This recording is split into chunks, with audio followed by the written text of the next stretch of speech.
La politique du gouvernement est-elle vraiment pro-business? Qu'elle soit à cette heure pro-riche, pro-premier de cordée, oui. Quoique les grandes fortunes françaises avaient déjà accès à 1000 ficelles juridiques pour échapper au jeu de massacre fiscal.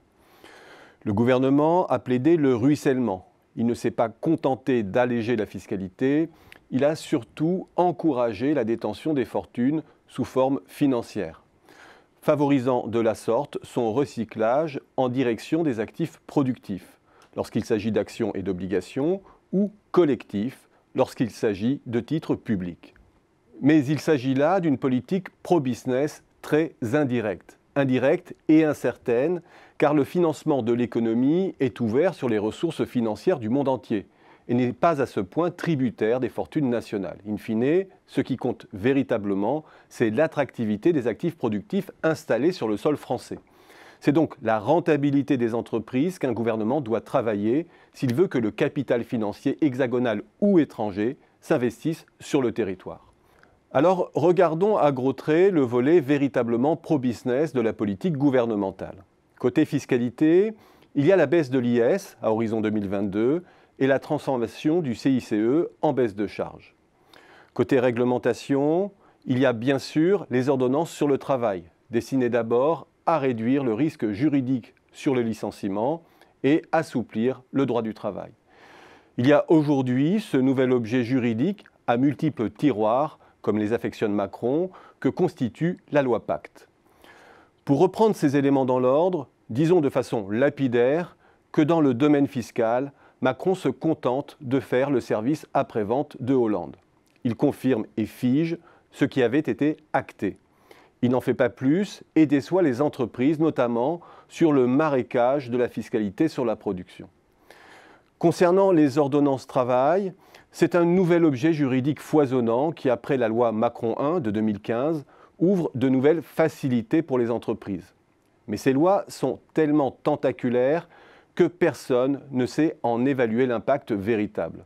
Tout dépend du changement de comportement des acteurs privés.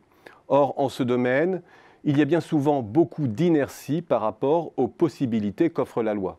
Et il y a aussi le délai nécessaire pour que la jurisprudence se stabilise. Disons que dans le meilleur des cas, ce sont des réformes à infusion lente, même si l'on constate dès à présent une baisse sensible des recours au prud'homme. Idem pour la loi Pacte, explicitement dédiée aux entreprises. La loi incorpore plus de 70 mesures concernant l'épargne salariale, l'épargne retraite, l'allègement des seuils, en passant par les privatisations, la déréglementation des soldes, la commission de surveillance de la Caisse des dépôts, les expérimentations de véhicules autonomes, la réorganisation de l'ordre des experts comptables, la sécurisation des levées de fonds en crypto-monnaie, etc.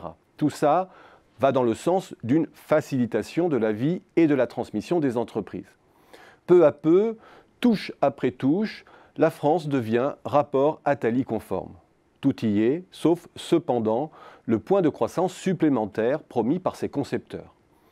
D'où vient ce hiatus? Pourquoi la libération des initiatives produit-elle si peu d'effets apparents? D'abord parce que ces lois ne s'attaquent pas aux obstacles principaux que soulignent les enquêtes.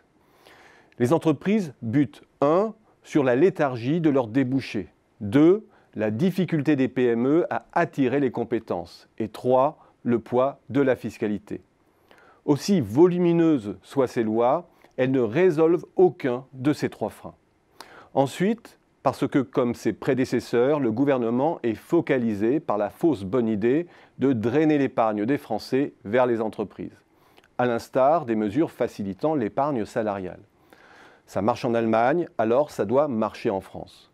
Sauf qu'en Allemagne, le développement de l'épargne salariale a été la contrepartie de la modération salariale et de la baisse des retraites.